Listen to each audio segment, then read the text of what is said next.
couple of weeks ago, I had the good fortune of visiting my friend who runs a tool shop just down the road from me, and he was working with a new product, and he was making a small prototype die just for stamping out small car parts, and he ran through the process, and I was quite interested in the process.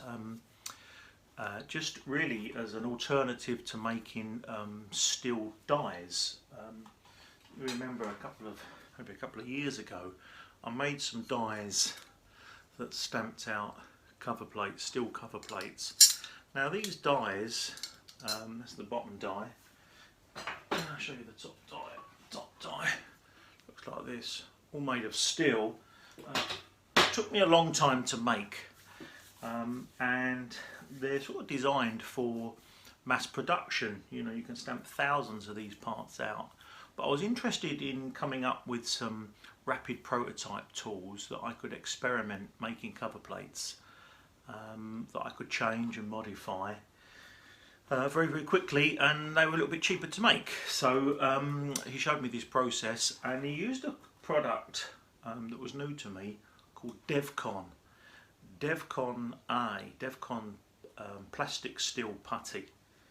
I was intrigued by it, so I bought some of it, and I'm just going to run through the process of how I came up with making cover plates using this rapid prototype tooling material. It's a new process. Obviously, it's like a plastic resin as opposed to making it out of steel.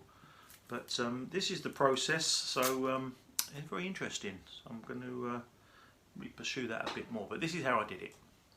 So the first thing to do is to establish how I want the new cover plates to look like. What are the design parameters that I want to achieve?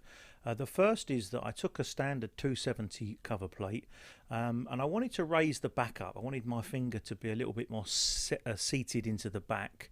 I also wanted to raise the front radius a little bit more, so that my lips sort of butted against the front, the mouthpiece.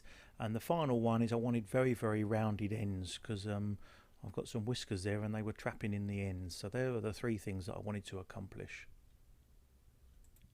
I made the top pattern from a polyurethane resin. I cast a block there, and that's a nice soft material for me to machine. And get the shape exactly right. I put that on my milling machine, and I could quite easily cut it. And it took me a few goes to get the exact shape that I wanted. So I sort of filed it and cut it and looked at it and said, "Oh, I need more at the back or more rounded at the front." So that's how I did that. I then mounted the top tool that I'd machined and I was happy with, and the bottom tool onto pieces of wood ready to send off to the foundry. I found a family-run company on the coast, a small foundry, that cast my patterns into a cast iron material. From there, I filed the pattern exactly the right shape that I wanted. This next process took the longest amount of time to work on, and that is that I needed to create a shape around the upper punch that was the exact material thickness of the material that I was going to use. And for that I decided to make up a small vacuum chamber, and I basically put it in the oven, the heated plastic, and I sucked on there some material, some plastic material that was the exact thickness that I was going to use for making these cover plates.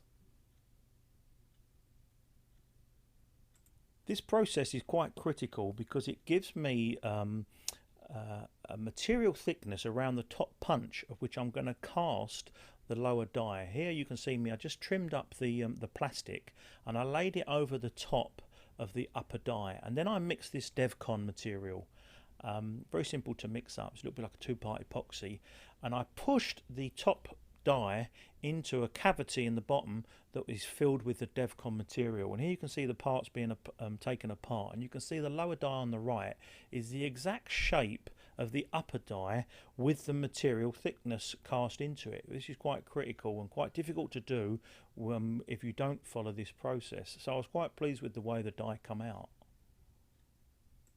The final stage is to see if we can stamp a part out. For that I just use some aluminium first because it's nice and soft, and I use my little guillotine. This is a Durston guillotine from the UK, made in Britain, and I basically just blanked out some sheets of aluminium. So the final stage is to see if we can stamp these parts out. I made the first couple of stampings out of aluminium just to see if it would work and the material wouldn't damage the Devcon material, the lower die, of which it didn't. And so I went from an aluminium then to a copper, because the final material is, I'm going to be using a new material called argentium. This is a hypoallergenic silver that doesn't tarnish. I think it's going to be quite popular in harmonica making in years to come. But that's what I'm planning on using for the cover plates, a product called argentium. But for now, that's an aluminium one. I finally made one in copper because that is very similar to the silver that I'm eventually going to use, and obviously it's a lot cheaper. And there it is. It sort of met all my requirements: a higher back edge, a rounded front, and no sharp edges. So there we are. That's how I used the Devcon epoxy putty to construct a lower die to make cover plates.